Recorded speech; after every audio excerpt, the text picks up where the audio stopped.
जितने आस्था चैनल पर सुन रहे हो, जितने फेसबुक यूट्यूब पर कथा श्रवण कर रहे हैं, जितने मोबाइलों पर देख रहे हैं, प्रयास करना।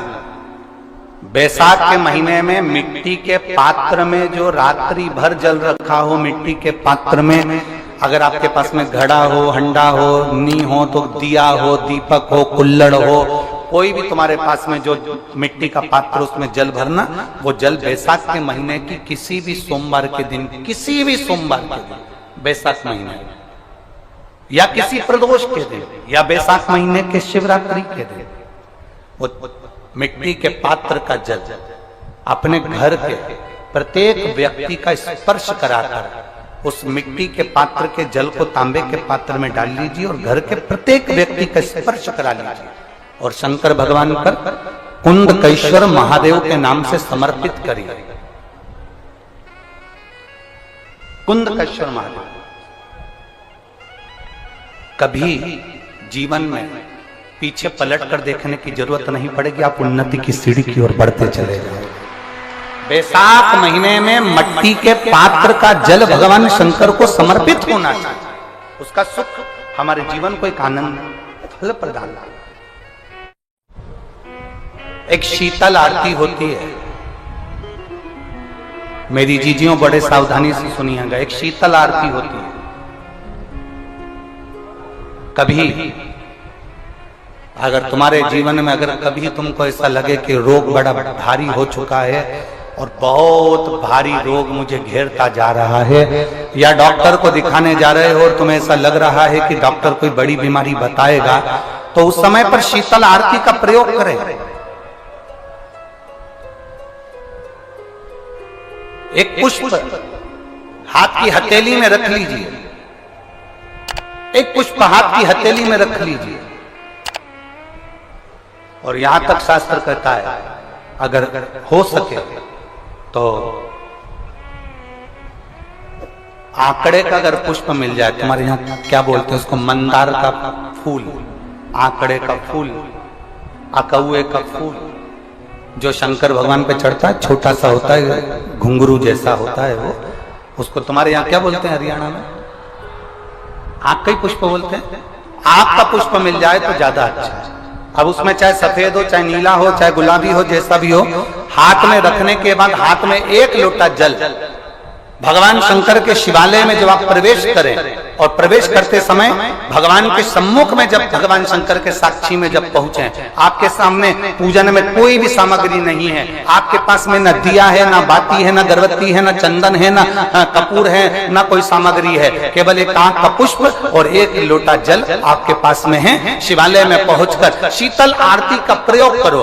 11 बार भगवान शंकर के 11 रुद्रों का स्मरण कर कर जब 11 बार शंकर के शिवलिंग के ऊपर से नीचे तक वो कलश को जब घुमाया जाता है, और घुमाने के बाद वो आग का जो पुष्प है वो अशोक सुंदरी वाली जगह पर समर्पित कर कर भगवान शंकर को जो जल चढ़ाया जाता है, जो जल समर्पित किया जाता है, डॉक्टर भले तुमसे कह रहा हो कि तुम्हें बड़ी बीमारी के चांस हैं, आप जाकर एक बार चेक कराना, तुम्हें वो बड़ी बीमारी निकलेगी ही नहीं, उस रोग से तुम मुक्त हो। इसको शीतल आरती का प्रयोग किया गया। ये शीतल आरती, इसको शीतल आरती कहा। शिव की प्राप्ति का, एक रोग से मुक्त होने का। अब आपसे कोई कहे कि ये शीतल आरती का प्रयोग सबसे पहले किसने करा, तो आपको ध्यान लगाना है इस प्रयोग को। सोमनाथ जी की कथा का स्मरण करिएगा, सोमेश्वर की कथा का स्मरण करिएगा। आप स्कंद पुराण में, शिव महापुराण में सोमनाथ जी की कथा का स्मरण करिएगा।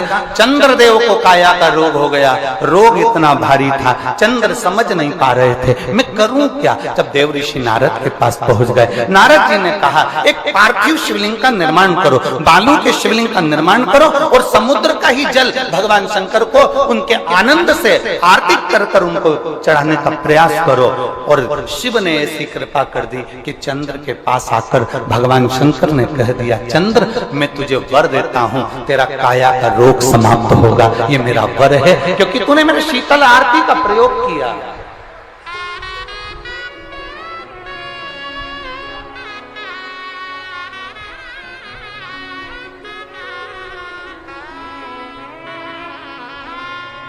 मेरी जीजियों, दो चीजें बड़ा स्मरण में रखिएगा। एक बैसाख महीने में मट्टी के पात्र का जल, अभी अभी क्या चल रहा है, फागुन। अभी क्या चल रहा है, फागुन। जब बैसाख का महीना आए ना,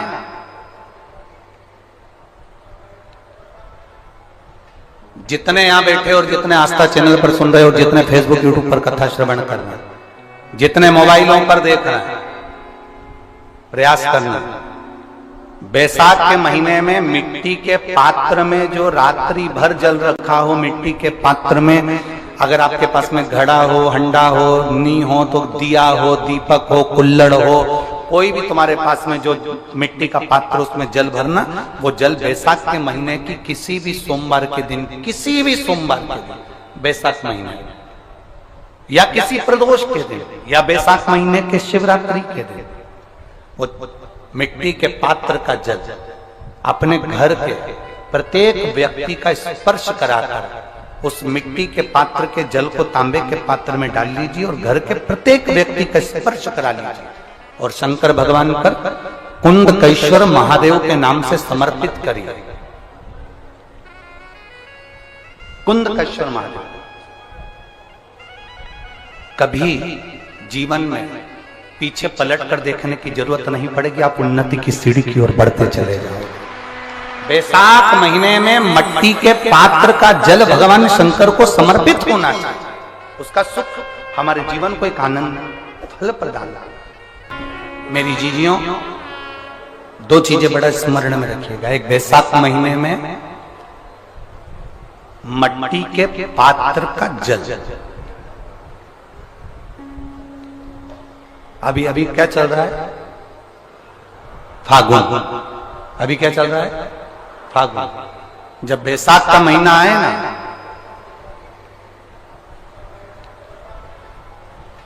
जितने यहां बैठे और जितने आस्था चैनल पर सुन रहे हो, जितने फेसबुक यूट्यूब पर कथा श्रवण कर रहे हैं, जितने मोबाइलों पर देख रहे हैं, प्रयास करना, बैसाख के महीने में मिट्टी के पात्र में जो रात्रि भर जल रखा हो, मिट्टी के पात्र में, अगर आपके पास में घड़ा हो, हंडा हो, नी हो, तो दिया हो, दीपक हो, कुल्लड़ हो, कोई भी तुम्हारे पास में जो मिट्टी का पात्र, उसमें जल भरना।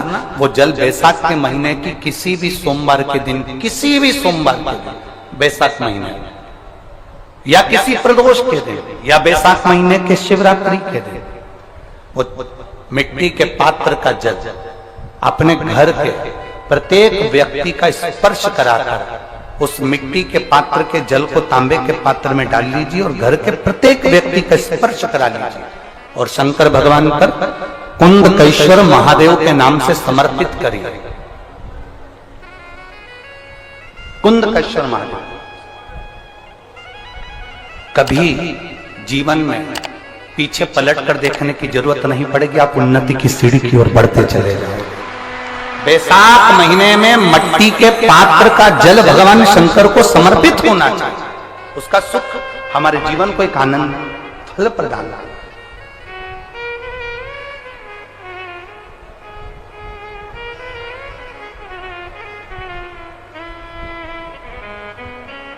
जिसे कहते हैं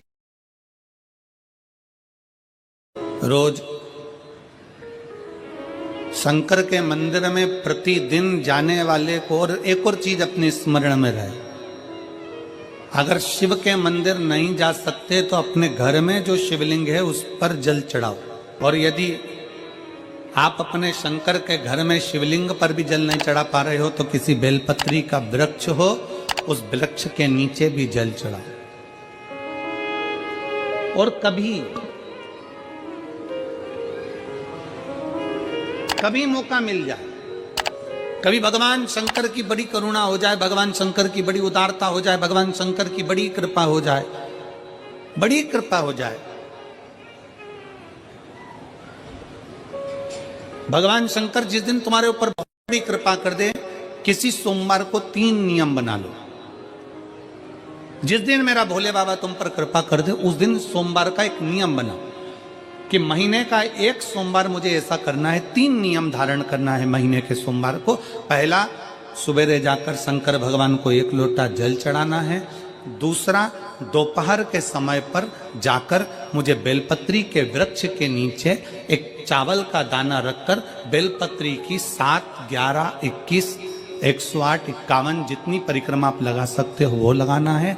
और तीसरा, बेलपत्री के वृक्ष के नीचे और शंकर के मंदिर के दरवाजे पर मुझे एक घी का दीपक लगाना है। बस ये 3 नियम जिसने महीने में एक बार ले लिया, समझ लो उसको पीछे हटने की जरूरत ही नहीं, वो आगे ही बढ़ेगा। महीने के किसी एक सोमवार का ऐसा नियम बना लो कि मुझे 3 नियम धारण करना है। महीने के किसी भी एक सोमवार को, हम ये नहीं कहेंगे कि तुम सोमवार 5 पढ़ रहे हैं तो 5 को करो, 4 पढ़ रहे हैं तो 4 को करो, 3 पढ़ रहे हैं तो 3 को करो। तुम तो महीने का एक सोमवार का नियम बना। और मेरी जीजियों से, मेरी बेटियों से जो विदेश में रह रही हैं, जो कहीं बाहर रह रही हैं, कहीं बड़े शहर में रह रही हैं, जो रोज मंदिर नहीं जा सकते, हर किसी महीने के एक सोमवार को भी ये नियम निर्धारण करते, तो उनसे कहेंगे कि 3 महीने में एक सोमवार का नियम बना लो। 3 महीने में नहीं बना सकते तो 6 महीने में एक सोमवार का नियम बना लो। और 6 महीने में नहीं बना सकते तो 1 साल में एक सोमवार का ऐसा नियम बना लो कि मैं साल का एक सोमवार ऐसा रहूंगी कि सुबह सोमवार के दिन मंदिर में जाकर जल चढ़ाऊंगी, दोपहर में जाकर बाबा को एक अक्षत का दाना रखकर, अक्षत का मतलब है कि बाबा मेरी दिनों दिन उन्नति करना। बेलपत्री के वृक्ष के नीचे जो अक्षत रखा जाता है वो उन्नति के लिए रखा जाता है। शंकर के शिवलिंग पर जो अक्षत रखा जाता है वो रोग मुक्ति के लिए रखा जाता है। अशोक सुंदरी पर जो अक्षत रखा जाता है वो संतान प्राप्ति के लिए रखा जाता है। षडानंद कार्तिकेय की ओर जो अक्षत रखा जाता है वह हमारे बच्चों की सुख समृद्धि के लिए रखा जाता है। विनायक की ओर, गणेश जी की ओर जो अक्षत रखा जाता है वह हमारे घर में कोई मंगल कार्य आ जाए उसके लिए रखा जाता है। और जो पीठिका होती है जिसपे शिवलिंग रखा होता है, पार्वती जी का हस्तकमल, उस पर अक्षत रखा जाता है तो नारी के अखंड सौभाग्य के लिए रखा जाता है। अक्षत रखने का भी तरीका है। एक चावल का दाना कहाँ रखा जाता है, क्यों रखा जाता है, कैसे रखा। अब कई लोग कहते हैं गुरुजी ये शिव महापुराण में आप ये नियम बताते हो, तरीका बताते हो। हम तो उनसे कहेंगे डॉक्टर के पास जाओगे तो डॉक्टर भी गोली लिखकर ये नहीं कह देगा कि ये सारी गोली एक साथ खा जा। डॉक्टर भी कहेगा ये गोली सुबह खाना है, ये गोली शाम को खाना है, ये गोली दोपहर में खाना, ये गोली भूखे रहकर खाना। बोला सही है कि गलत है? ये रात्रि को खाना खाने के बाद खा लेना, ये खाना खाने के पहले, ये नाश्ते के पहले। और सुनो ये दवाई, ये वाली पीछे वाली जो दवाई लो ना इसको दूध से लेना, ये वाली जो दवाई लो ना इसको पानी से लेना। और सुनो ये डब्बी है इसको पानी में मिलाकर फिर पीना। दवाई लेने का भी तरीका है, उसी तरह शिव महापुराण में एक एक अक्षत का भी तरीका है और एक एक बेलपत्री का भी तरीका है। अब मान लो कई लोग कहते हैं गुरुजी आप ये तरीका बताते हो शिव पुराण के माध्यम से, कई लोगों के मन में संशय जागता है, तो अगर हम एक साथ चावल चढ़ा दे तो उसका क्या तरीका है? तो हमारा निवेदन है डॉक्टर जो दवाई ले एक ही बार में निपटा जाए, एक ही बार में खा ले। दवाई एक बार में पूरी खा गए असर नहीं करेगी, इसमें डॉक्टर का कोई दोष नहीं है। उसने तो बताया था ऐसे लेना ऐसे लेना, और तुमने मैं डॉक्टर साहब ने पूछा दवाई पूरी ली, शाम की दवाई भूल गई थी, सवेरे की दवाई भूल गई थी, ये दवाई भूल गई थी। डॉक्टर कहेगा हमने तो नियम बताया था, तुमने नहीं खाई तो असर कहाँ से करेगी? तुम असर कब करती है? जब हम पूजन के तरीके को जान जाएं, जब हम अर्चना के तरीके को जाएं। आप साल भर का एक सोमवार निकाल लो, 6 महीने का एक सोमवार निकाल लो, 3 महीने का एक सोमवार निकाल लो, महीने का एक सोमवार निकाल लो, अपने से दिल में बन जाए तो एक सोमवार ऐसा निकालो जिसके 3 नियम धारण हो। पहला, उसी सोमवार जिसको कर रहे हो उस दिन सुबह जल चढ़ाना। दूसरे, दोपहर के समय पर जाकर बेलपत्री के वृक्ष के नीचे एक चावल का दाना रखना। और परिक्रमा बेलपत्र की जितनी तुमसे बन जाए, जितनी तुम्हारे शरीर की कैपेसिटी हो, जितना तुम्हारा शरीर चलते बन जाए। हम तो ये भी नहीं कहते कि तुम भूखे रहकर भगवान का भजन करो, हम कभी नहीं कहते। हम तो यहां तक कहते हैं, हमारे पुष्टि मार्ग में यहां तक कहा गया कि वल्लभ कुल की एकादशी करो, भले बकरी जैसे चरो पर एकादशी करो। हम तो यहाँ तक कहते हैं कि बहुत समय से कल मेरी एकादशी है, एकादशी है, एकादशी है, एकादशी है, पूरे घर को हिलाकर रख दिया, एकादशी है, एकादशी, एकादशी है। बहू टेंशन में, बेटा डिप्रेशन में, पति पपीता ला ला के, सेव फल ला के, मूंगफली का दाना ला के, काजू कतली ला के, सेव फल ला के, और सारा सामान, साबूदाना और खिचड़ी और ना चिप्स ना जाने क्या क्या ला के बेचारा पति एकादशी आती है वो नौमी से चिंता में पड़ जाता।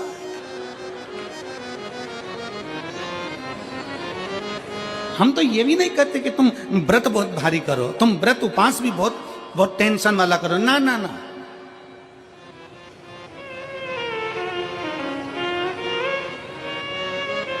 अपने को व्रत उपास भी इतना बहुत बहुत भूखे रह रहे हो, बहुत प्यासे रह रहे हो, और मालूम पड़े कि भगवान हमें मिलेगा, भगवान हमें मिलेगा। भगवान कहता है कि देख भाई, मैं भी भूखा नहीं रहता, तू भी भूखा मत रहे, मैं भी चकाचक रहता हूं, तू भी चकाचक रहे, मैं भी अपने। और भगवान शंकर तो ये भी कहते हैं कि अपना परिवार भी मत छोड़ो। मेरे पास में पार्वती भी, एक ही देवता है जो विद फैमिली मंदिर में बैठता है।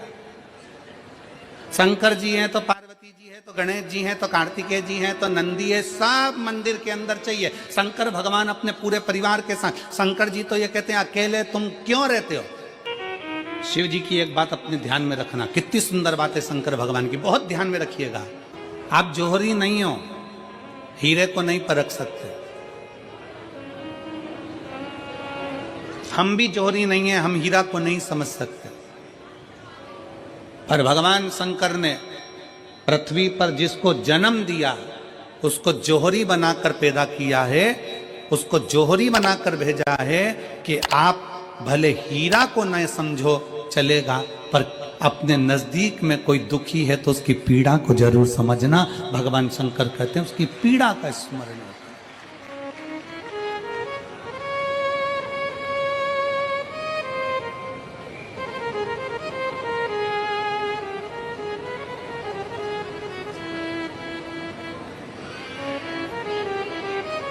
हीरा को समझो ना समझो, पर पीड़ा को जरूर समझिए।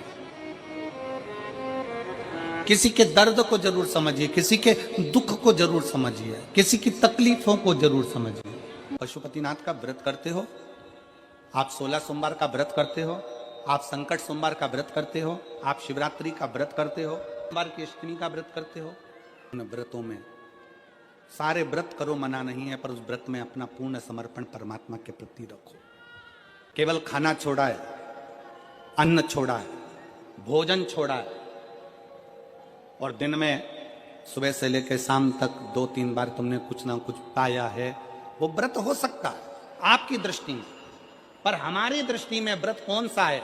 शिव महापुराण की कथा कहती है कि सुबेरे आपका व्रत चालू हुआ, दूसरे दिन ब्रह्म मुहूर्त तक जो आपका व्रत आपने रखा है, भगवान का जो व्रत कर रहे हो, उस व्रत में एक बात अपने अंदर उतार कर रखो कि इस दिन मैं अपने मोबाइल का त्याग करती हूँ, पूरे दिन मैं मैसेज नहीं पढ़ूंगी, मैं देखूंगी नहीं, मैं अपशब्द नहीं कहूंगी, मैं जानूंगी नहीं। दूसरा, आज के दिन मेरा व्रत है, आज 1 महीने में, 15 दिन में, 2 दिन में, 20 दिन में मैंने अगर किसी से भी अपशब्द कहा होगा, आड़ा टेढ़ा कहा होगा, तो सबसे पहले आज व्रत वाले दिन मैं उसको सॉरी कहूंगी, क्षमा मांगूंगी और अपने हृदय से लगाने का प्रयास करूंगी। व्रत है।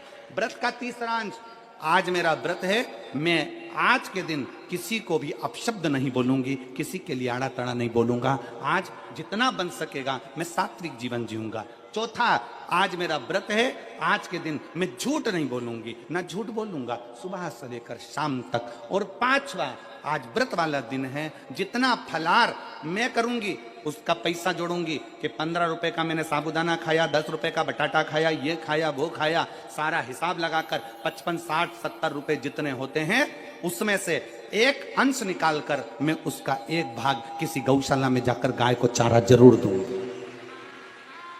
आपका व्रत, आपकी साधना, आपका तप, आपका बल, आप कैसा कर रहे हैं। केवल भूखे रहने पर भगवत पद की प्राप्ति नहीं होती। शिव महापुराण की कथा कहती है कि भूखे रहने से भगवान की प्राप्ति नहीं होती।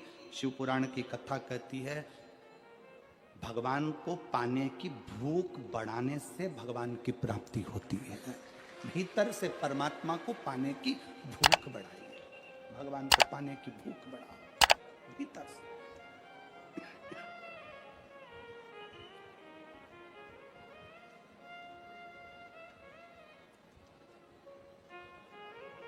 व्रत करो मना नहीं, तप करो मना नहीं, साधना करो मना नहीं, पर उस तप साधना में व्रत में परमात्मा को पाने की ललकता हो आपके भीतर, भगवान को पाने की ललकता हो आपके भीतर, भगवत पद को पाने की ललकता हो आपके भीतर, तो भगवान है। हाँ, पुराण की कथा एक बड़ी सुंदर बात कहती है, व्रत आप करते हो, उपास आप करते हो, नियम आप लेते हो, पूरा किसको करना पड़ता है? तुम्हें नहीं। व्रत आप करते हो, उपास आप करते हो, नियम आप लेते हो, और पूरा देवाधिदेव करते हैं, भगवान शंकर करते हैं। बस इतना जरूर याद रखें कि जैसे कुछ प्राप्त हो भी गया तो शिव को धन्यवाद देकर शंकर के दरवाजे पर जाते रहना, यह हमारा कर्तव्य है।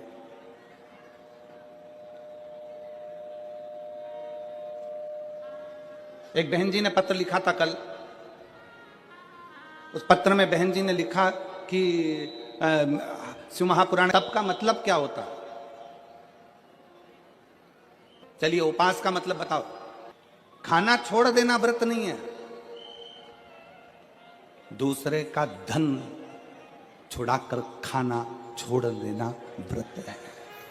शिक्षा दे देना, किसी को चिकित्सा की जरूरत है, उसकी चिकित्सा में थोड़ा सा धन लगा देना,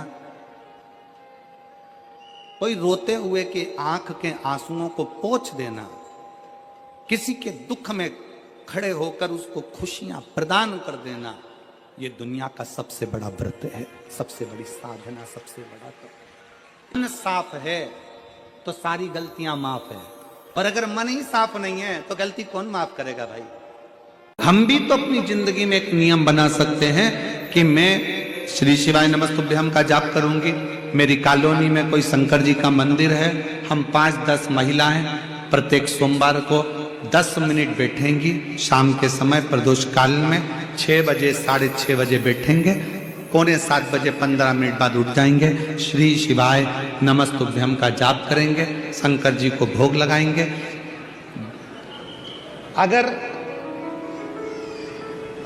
एक हफ्ते में 5 सोमवार पड़ते हैं तो 5 महिलाएं अपना नियम बना ले कि आज का प्रसाद थोड़ा सा, कुछ भी शक्कर, खड़ी शक्कर, कुछ भी मैं लेके आऊंगी, मां भोग लगाएंगे, अपन 5 मिलकर श्री शिवाय नमस्तुभ्यम जपेंगे, प्रसाद बांट देंगे, अपने घर चले जाएंगे। ज्यादा ढोंग प्रपंच नहीं, दिखावा नहीं, कोई एक नियम।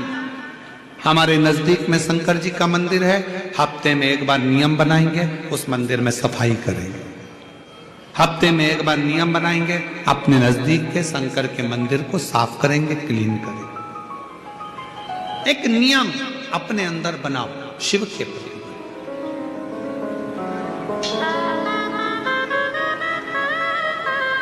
अपने भीतर जब हम नियम बना लेते हैं कि श्री शिवाय नमस्तुभ्यम जपना है, शिव को एक लोटा जल चढ़ाना है, शंकर की आराधना करना है, तो शिव हमारे लिए भी कोई ना कोई नियम जरूर बनाते हैं और हमारा कल्याण जरूर करते हैं। एक नियम बना, इस कथा को सुना, तुम्हारे पति को फल प्राप्त हो। कलिकाल में संसार में जो शिव महापुराण की कथा को सुनता है, श्रवण करता है, करवाता है, बाँचता है, सुनता है, वो जितने जीव इस कथा को श्रवण करने आते हैं, केवल उनका ही नहीं, उनकी 71 पीढ़ी का कल्याण शिव पुराण की कथा कर। लंबी बाती का प्रमाण अलग होता है। लंबी बाती क्यों लगाई जाती है? भगवान के मंदिर में दीप में, देवियों की पूजन में, लक्ष्मी की वृद्धि के लिए। कौन से देवता के यहाँ लंबी बत्ती लगती है और कौन से देवता के यहाँ गोल बत्ती लगती है, उसका भी प्रमाण वर्णन। किसी देवी की पूजन करो तो लंबी बत्ती आती है, कुल देवता की पूजन करो तो लंबी बत्ती आती है, किसी मंदिर में किसी देवता को लगाने जाओ तो गोल बत्ती लगती है, उसका भी प्रमाण है। लंबी बत्ती जहां लगाई है, अगर लक्ष्मी